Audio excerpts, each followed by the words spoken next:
Laudetur Jesus Christus. This is Linda Bordoni coming to you from Vatican Radio, Vatican News Studios, together with Francesca Merlo and Thaddeus Jones. We are here for this second part of this solemn day, solemn moment, following the funeral mass for Pope Francis in St. Peter's Square. We will be accompanying you through our city, through the Eternal City, as Pope Francis's body is carried through the beloved streets of Rome to his final resting place, which is the papal Basilica of Saint Mary Major, chosen by himself to be interred in the earth. A simple pastor in a simple tomb with the simple inscription Franciscus. So we are here waiting to see the images of Pope Francis's coffin, which will be carried on an open-aired hearse. We still have to see it, as the people of Rome are lining the streets to catch a last glimpse and to be able to pay their last respects to their much beloved bishop.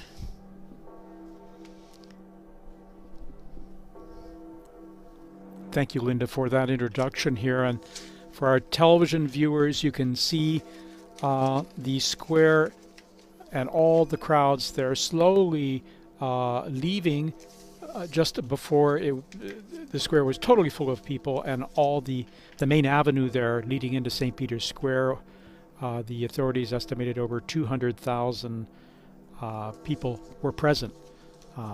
250,000, I correct myself. More and more were arriving as the celebration began, so 250,000, a quarter million people gathered in the square, what the square could hold, and the main avenue, Via della Conciliazione, leading into the square. It's amazing when you look at how these celebrations are handled and how they're able to manage these crowds also on this short notice. And for our viewers and listeners also who've been following this very moving celebration, this solemn requiem mass for Pope Francis.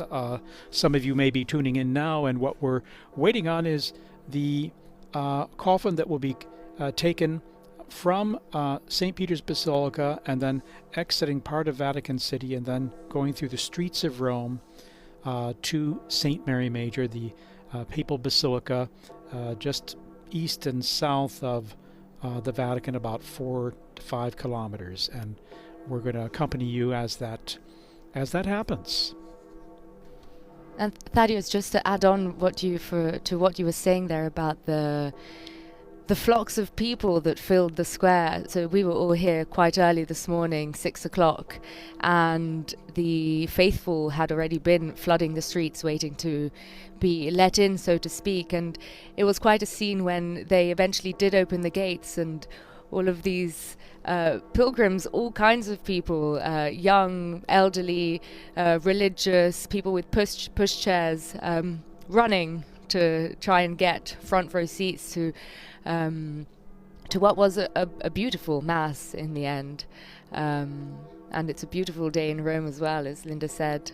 The square was gorgeous, and I can only imagine that the procession through Rome, Pope Francis's last trip from St. Peter's Basilica to St. Mary Major, on such a beautiful day, he couldn't have been sent off in a nicer way, I'd say. Yes, I agree. The itinerary chosen is the straightest itinerary between St. Peter's Basilica and St. Mary Major, but it crosses some of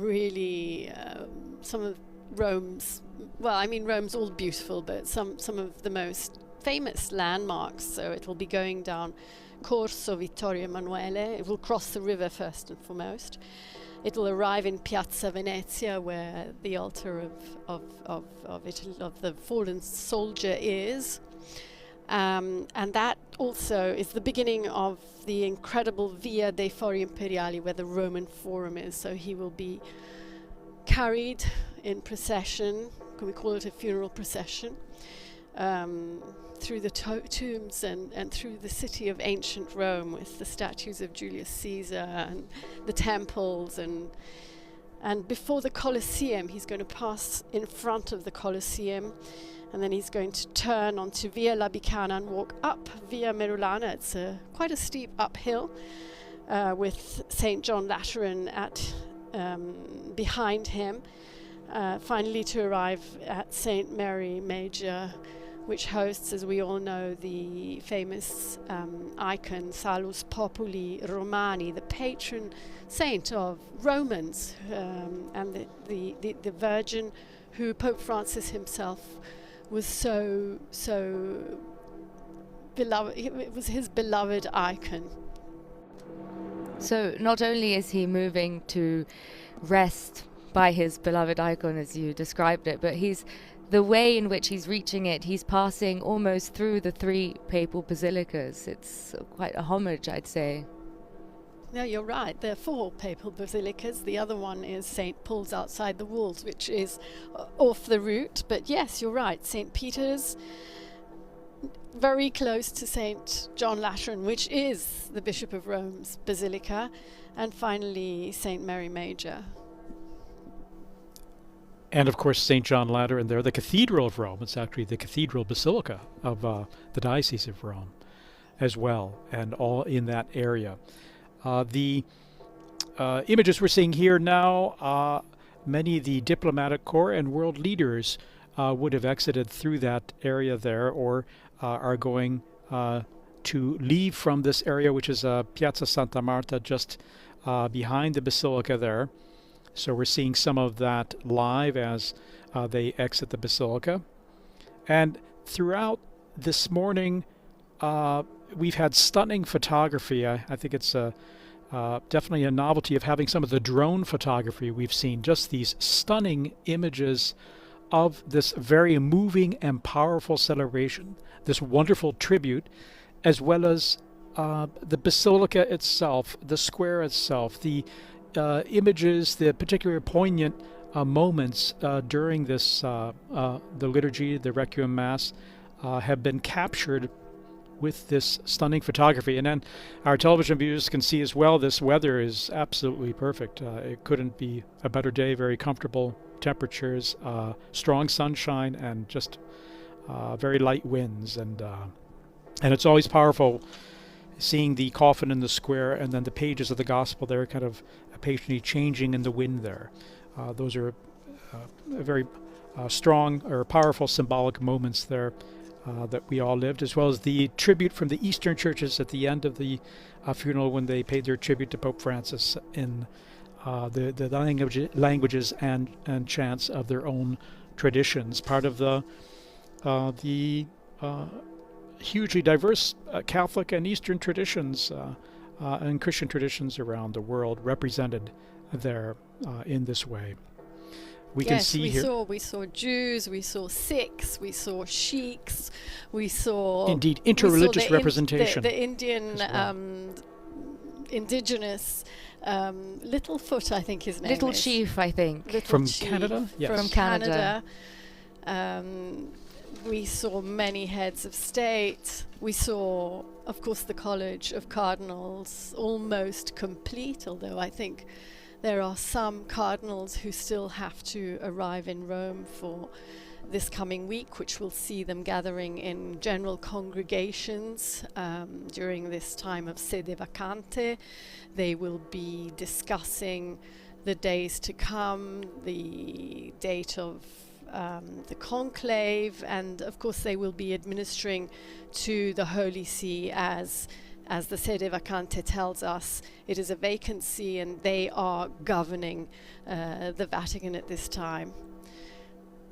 Yes, as you mentioned, Linda, too, the interreligious representation was particularly was amazing in terms of the numbers and the various representatives and paying tribute to Pope Francis, who was wonderful in uniting and in building bridges of friendship. The term also used often fraternity, as with his encyclical Fratelli Tutti, building bridges across religious and cultural expanses to share in our common humanity, our our shared values, and they will remember that in a special way, and for that reason we're present for this send-off of Pope Francis. Even with this funeral mass and with his request to be buried at St. Mary Major, that is what he's doing. He's being close to the people, and it is not a coincidence that he's been dubbed the Pope of the peripheries. And for those of you who are following, you can see that the Pope's coffin is now departing Casa Santa Marta, his home for the last 12 years, and leaving the Vatican, and the procession to St. Mary Major is beginning. Yes, it's almost like a Pope-mobile, open, white. It's actually a hearse, I think we can call it correctly, a hearse. There is no procession behind it. We've been told that the indications are that it will drive at about 10 kilometers per hour, so it should take about half an hour to reach St. Mary Major. Perhaps for security reasons, people have been asked not to walk behind it, but they will definitely be lining the streets. And we've seen some of the images of the entirety of the route that you described earlier. Thousands and thousands of people have taken to the streets to say goodbye for the last time, and of course everyone will be able to visit St. Mary Major and visit Pope Francis's tomb, but this really is, the day that we are dedicating to him to say goodbye. And Rome, and not only Rome, the faithful have really come out for that. Very symbolically also, we know that a group of mostly poor people who are assisted by charities will be at St. Mary Major to welcome him to his final resting place. The Pope of the peripheries, the Pope of the people, is very aptly receiving his last embrace from those who he loved the most, the smallest, the weakest, the last in society. We see the whole entourage there from high above. Now they've just exited Vatican City. They're on the avenue here that leads to a tunnel that then crosses over the Tiber River and will take them into the historic center. People lining the streets there, and we've had plenty of reports of people lining the streets across the city since this morning. So while many were crowded into St. Peter's Square, which had at least around 50,000 until they had to kind of close it off due to the numbers, and then so many hundreds of 150,000 others in the avenues surrounding the area. We have many people as well, in addition, lining the streets or the sidewalks to pay their final respects to Pope Francis and the entourage here, moving at a pace that gives people time to take in the moment as it happens. And these aerial images that were being shown they're really quite impressive. They're beautiful. You can see the car carrying the Pope, and then above what I believe to be the Vatican Gardens, the Pope's Gardens, this beautiful green area, which I'm sure he must have wandered through so often. And it's beautiful to have them both together as he makes his way to St. Mary Major. There really are a lot of people out there. You can hear the applause as he makes his way down. You were saying, Francisca, the Vatican Gardens, which he probably walked. I thought it very beautiful that in the Vrogito, the last act, which they placed in his coffin, there was a summary of his life and of who he was and of his pontificate. And in particular, he was described as a simple and popular pastor in his archdiocese in Argentina, who traveled far and wide by metro and by bus, living in a flat, preparing his own food because he felt like a normal person. and I think he made everyone he met feel like he was a normal person, and that they were meeting a normal person, and the Pope of the peripheries. That's really what he was, and especially talking about his traveling, and he really traveled the world. His penultimate trip, which Linda, you were on, and he really went to the other side, the forgotten side of the world. Absolutely. I must say I've had the privilege to be on 2 faraway trips. One was the one you're just mentioning that took us to Indonesia, Timor-Leste, Papua New Guinea, and Singapore, but even the year before to Mongolia to visit the smallest Catholic flock in the world, 1,500 Catholics of the entire Mongolian population. So yes, he traveled into the peripheries of the city, going to visit prisoners, going to visit elderly people, poor people, always welcoming refugees, but he'd also travel across the world to the remotest and furthest away places from the Vatican, obviously, that is. And people always came out in floods to welcome him. I'll never forget landing in Timor-Leste, which is a tiny and new country, and the entire the half of the entire population, 750,000 people, came to the mass. The floods of people just there to welcome him. Very moving. And they're countries that are so far off the grid, we barely even hear of them. And another gesture that was one of his final gestures was he visited the prison. He went to Regina Coeli, I believe, which is a prison in the Trastevere area of Rome, not too far from the Vatican. And it's a symbolic gesture that he does every year at Easter. And of course, with him having been unwell, we weren't sure whether he would have done, and the fact that he did meant so much to prisoners worldwide, but all marginalized people. And I think the Pope himself said, it could have been me, it could have been anyone in your position, and that awareness that he had and that he transmitted to the people who were suffering the most, I think, is one of the greatest legacies that he could be leaving behind.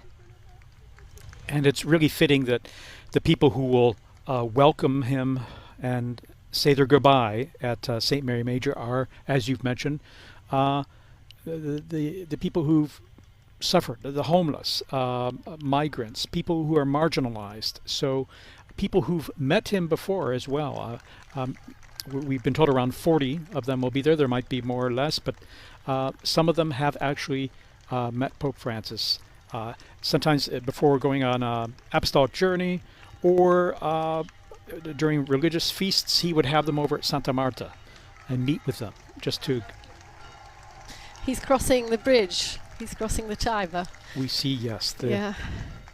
This is the beginning of the Via Corso Vittorio Emanuele.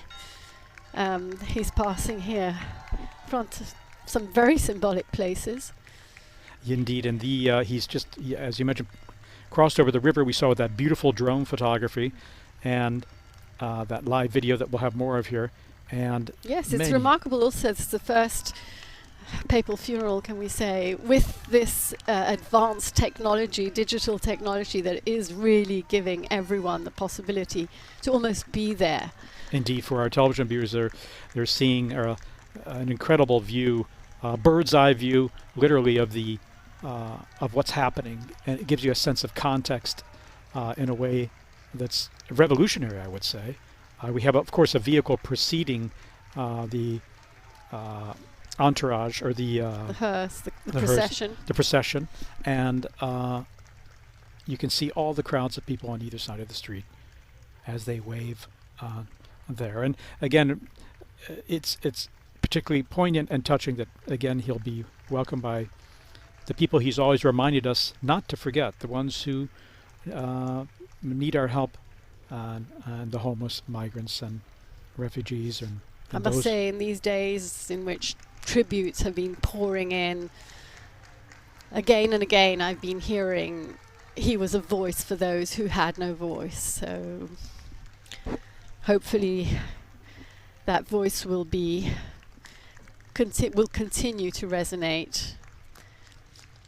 Well, right until the very end, his final appearance on Easter Sunday, he dedicated his words, his Urbi et Orbi blessing, which someone else read for him, but he dedicated it to the people suffering war, and he has always been a voice for the people in countries where everything is being destroyed by arms. Pope Francis has been number one advocate for disarmament. He's been the number one advocate for solutions to be reached, for diplomatic talks to take place. He has reiterated every time he made an appeal that war is a defeat.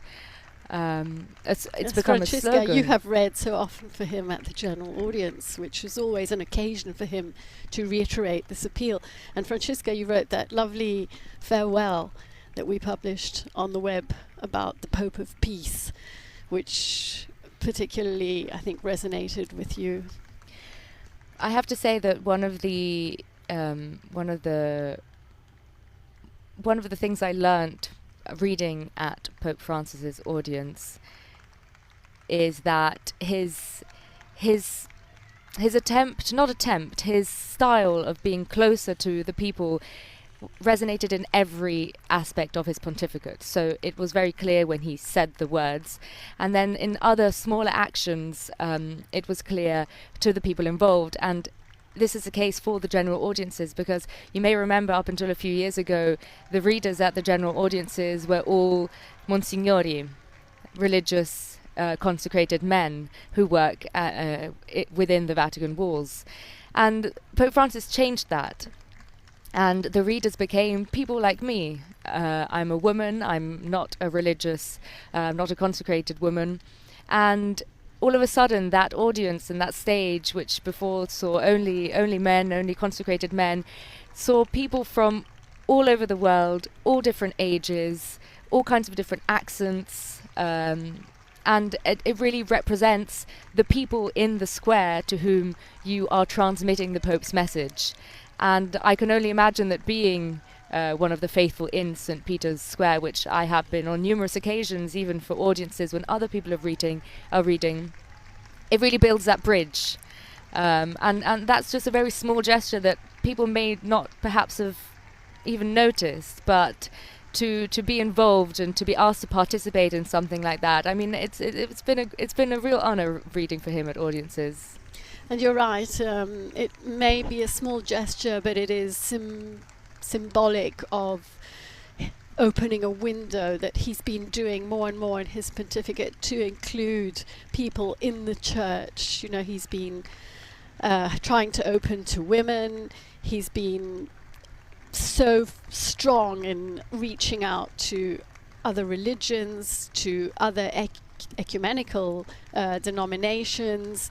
I'd say perhaps this way of inclusion culminated in his call for the synod on synodality, which is a process that is destined and that he has want to continue, which is asking the church to include everyone, to listen to everyone. And Linda, we just passed through Largo Argentino, which is literally right in the center of the Eternal City of Rome, of historic Rome, as he continues on, heading close now, coming up on Piazza Venezia. And all the crowds, incredible, lining both sides of the street. Again, they preferred that people not follow behind the vehicles for safety reasons, above all, apart from security. But they're also going pretty fast. Yeah, they're moving a little faster, but people are getting a good view of all. And just wanted to mention, you were mentioning the Pope appeals for peace. That drew a lot of applause during the Mass, the Requiem Mass, when Cardinal Ray spoke about that, saying how much the Pope has appealed for peace, worked for peace. appeal to the consciences of all people to do their utmost to bring peace in our world, and that brought rounds of applause from the crowds in the square. And I think it was also mentioned in the Ruggito that you mentioned earlier, Linda, the document that that was written and sealed within the Pope's coffin. It was mentioned some of the countries that he has dedicated so much attention and care to, and I can't remember them all, but I know that one of them was Ukraine, another one was Palestine, Myanmar was mentioned, and it's true, these are all countries that when you think of Pope Francis and peace, you associate these countries to that. And no, I'm saying we were talking about losing a voice for the forgotten. He was the only world leader who would never forget to mention ongoing conflicts that are completely out of the mainstream media. Myanmar, as you just mentioned, Sudan, the difficulties in South Sudan, Haiti, yes, and countless. The list is really, unfortunately, there are so many that we don't talk about as much as we should. Here we are in Piazza Venezia. Piazza Venezia. This is the altar to the fallen soldier. And there are people all going all the way up the steps. Big crowds there, big crowds. The larger area open and there. And now we're going to start going down what is personally one of my favorite places in Rome. It's the road that runs through the Roman Forum with Imperial Rome on both sides. There we've seen a lot of construction. They're extending the subway line, hence all the construction equipment there.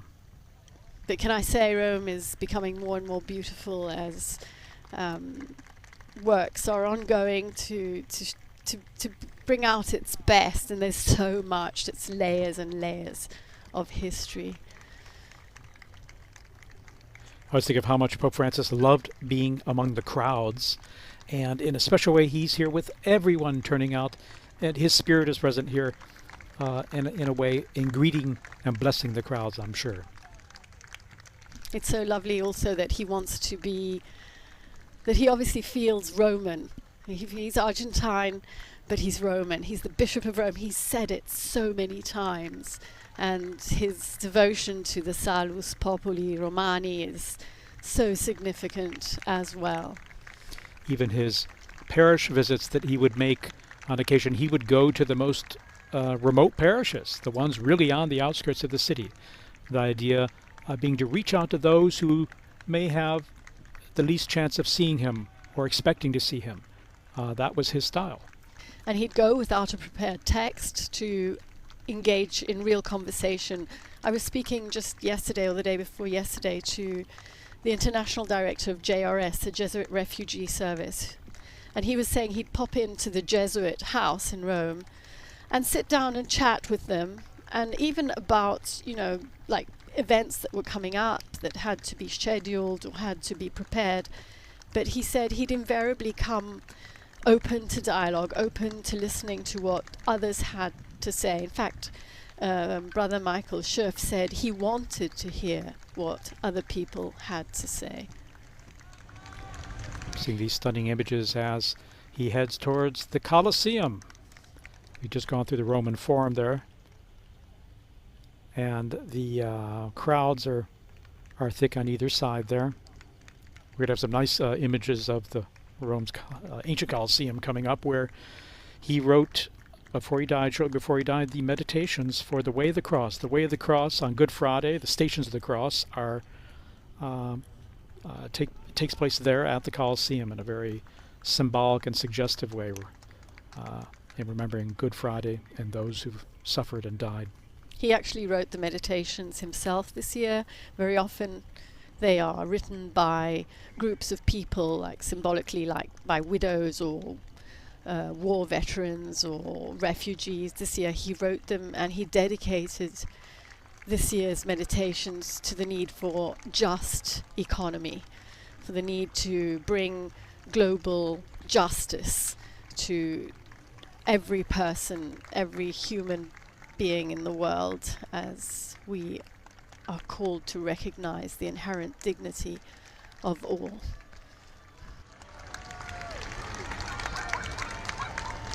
Well, Pope Francis has often spoken of promoting an economy of peace and an economy of fratellanza, which is the word that inspires Fratelli Tutti. It means brotherhood. Fraternity. Fraternity. Sorry, I couldn't think of the word. An economy of fraternity, and it is bringing together a lot of the things that we've spoken about. It's bringing together the poor and the marginalized and the people suffering on the other side of the world, in our case, us being here in the Vatican, who are suffering war, and often they're countries who are suffering economically, and it's calling to action and to responsibility the countries that can help. Exactly. Denouncing the great divide that there is between the rich and the poor. How often has he said all the food that gets thrown away by affluent societies would be more than enough to feed the millions and millions of hungry people in the world. And here we have a view of the Colosseum as he goes up via La Bicana.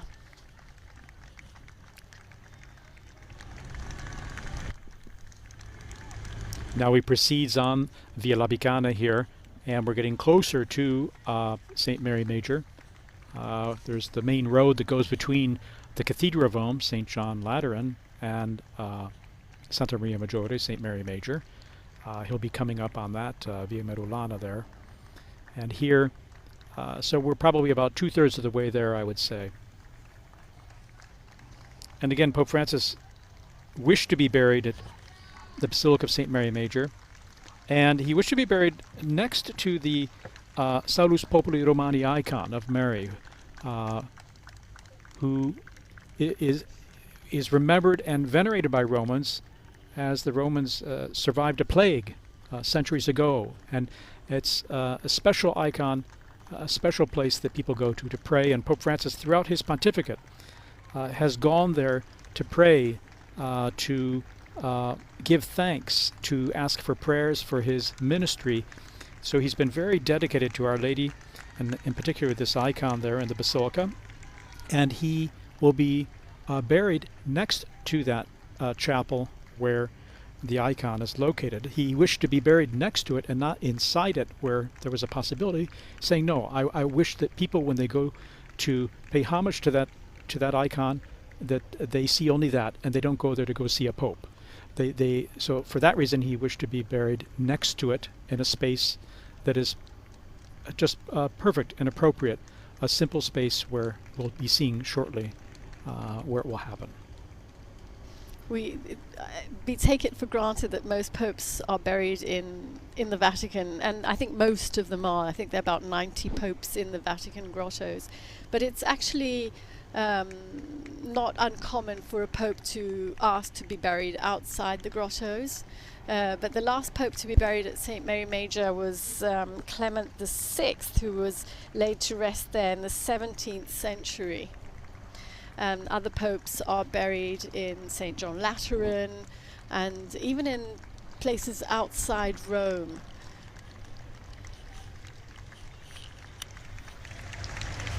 In fact, Pope Francis has visited the Salus Populi Romani icon 126 times over the 12 years of his papacy. He entrusted every journey to her, every single apostolic journey he went on. And I also remember a very poignant moment of his pontificate, which was during the COVID-19 pandemic. Well, two particularly strong moments from that pandemic, but one of them relating to the icon of Mary Salus Populi Romani. He visited the Basilica, and then he actually made a pilgrimage by foot to the church of San Marcello, which, if I'm not mistaken, there's a crucifix there which survived a fire in the 15th century. And that was a particularly poignant moment because there was this empty Rome, and Pope Francis was walking down Via del Corso, which, for those of you who don't know, Rome is the biggest, most important street, I'd say, of Rome, which leads from Piazza Venezia, which the Pope's funeral procession has just passed through now, up to Piazza del Popolo, and just these images of Pope Francis walking down this empty street, and obviously to bring his closeness once again to the people suffering all across the world. And there was another moment like that, which was the Statio Orbi, which I'm sure you both remember. We do, we remember. I think you were in the square that night. I was in the One square. Of the very few people. Yes, because the radio where we work, has to be open every day to, and I was actually working that day, and I remember when the building was closing at the end of the day, it must have been about 5 o'clock. Pope Francis was just about to go out in the square, and Rome was empty in that case as well, and I made my way up Via della Conciliazione to the square, and I just remember it was raining. He had that crucifix of San Marcello with him in the square. Yes, he did. See, it all comes together. It seems like such a long time ago. It really does. And our television viewers here can see we're back in the sunshine there. We were just around the Via Merulana. We went through, it's a tree-lined avenue, very pretty. And again, crowds on either side. And as the street and sidewalk area opens up, more and more people are packed in there too. Now I know they're going to close the images once he arrives in front of St. Mary Major. He will be carried into the Basilica, but it's going to be a private ceremony there. So we're actually seeing the Basilica right now. He's almost there. Is very close. Very close. Yeah. Oh, here he comes now. Here he is. The images are being shown from the Basilica, From the Basilica. And he's arrived.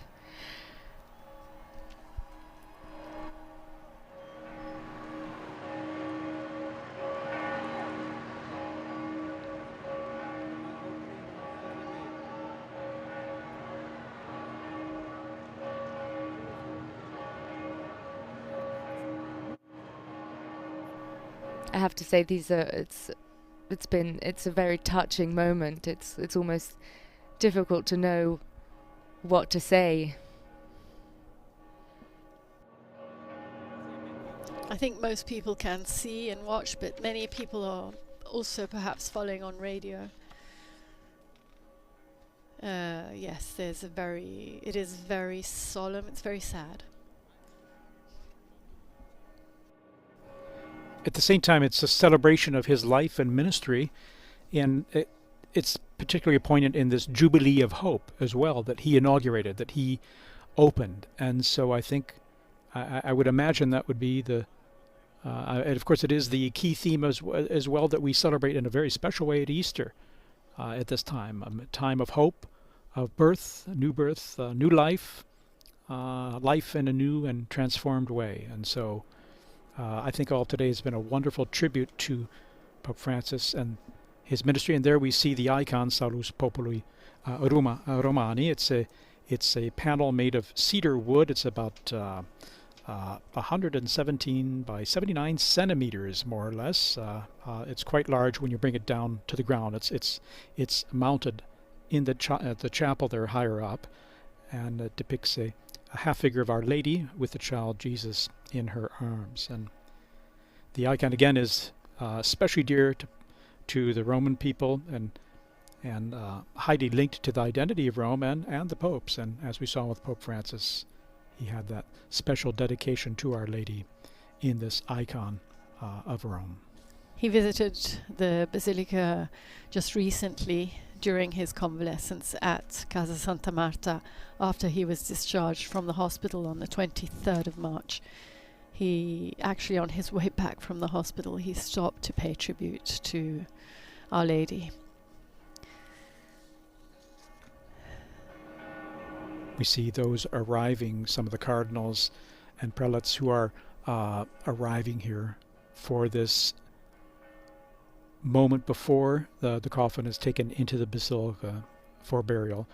This moment of that will take place here outside in front of the Basilica.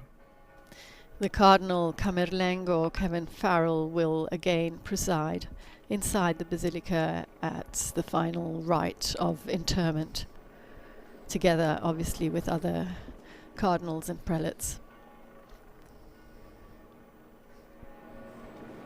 The coffin has been set on a stand. I don't want to call it a catafalque because Pope Francis specifically asked that the whole rite be simplified, no catafalque.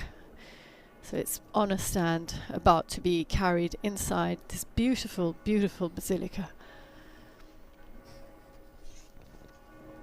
And if I'm not mistaken, just before his interment, the coffin will be placed for a few moments with the Pope facing the icon of Mary Salus Populi Romani, so that he can say his final goodbye to the Mary to whom he has entrusted himself and the world to so many times.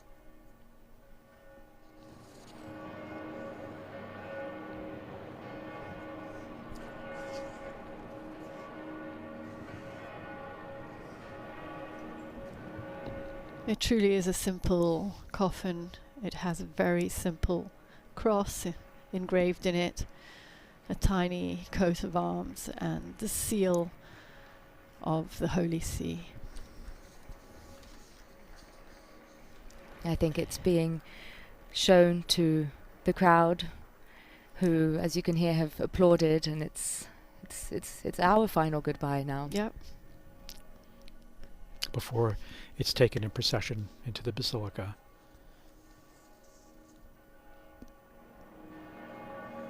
We hear the bells tolling. The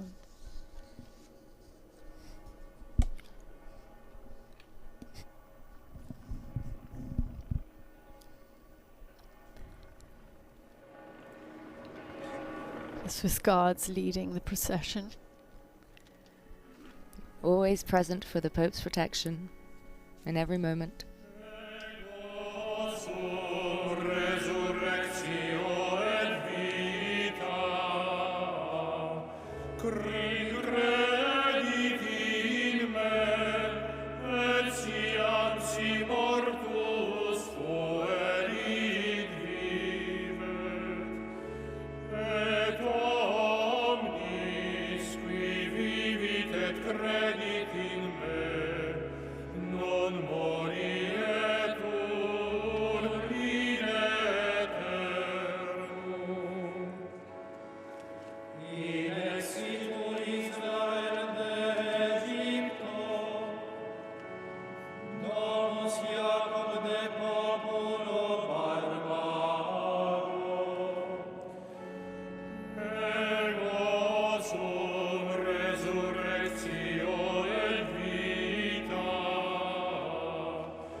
We're hearing the Sistine Chapel Choir there accompany us as the coffin is being brought in procession into the Basilica, going through the atrium now and now into the Basilica to be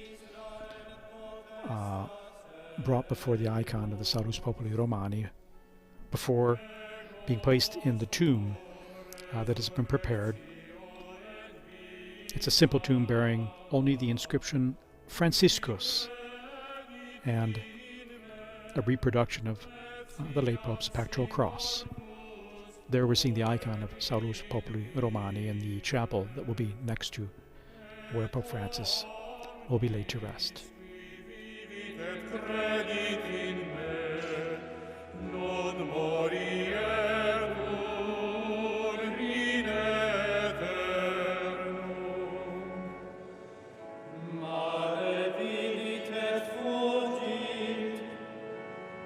Ego sum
There we see the coffin before the Pauline Chapel where the icon of Salus Populi Romani is found. And we have some children who are bringing a homage to the altar there, above which is the icon of Mary. Recalling the flowers Pope Francis would bring in homage when he would go there to pray before an apostolic journey or to give thanks or to for special prayers in his many visits there. I think these must be roses that people have brought, because they were single roses, white roses on long stems, and people probably brought those to lay on his coffin or close to him. I think there was a group of people holding them outside the Basilica when the coffin was being brought up. And now he's as you said, he is saluting Our Lady and thanking her, I'm sure.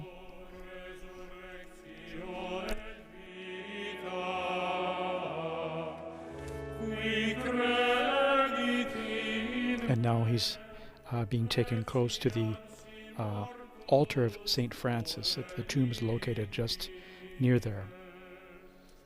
And it will be taken to the niche of a side nave between, again, the Pauline Chapel and the altar of St. Francis.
The private celebration is now underway in the Basilica, and as it is private at this moment, we're going to conclude our broadcast here, and we'd like to thank you all for joining us and all of us paying tribute to our dear Pope Francis. That is Joan signing off here. Yes, we do conclude this live broadcast here. Of course, please visit the Vatican News website, Facebook, Instagram, X, and YouTube accounts for coverage of all of these events. Thank you so much, Thaddeus and Francesca, for bringing your witness and your voice. And thank you also to our technicians, our audio coordinator, and to all our media partners, TV and radio, who have made this broadcast possible, and to all of you for joining in. Laudetur Jesus Christus. Praised be to Jesus Christ.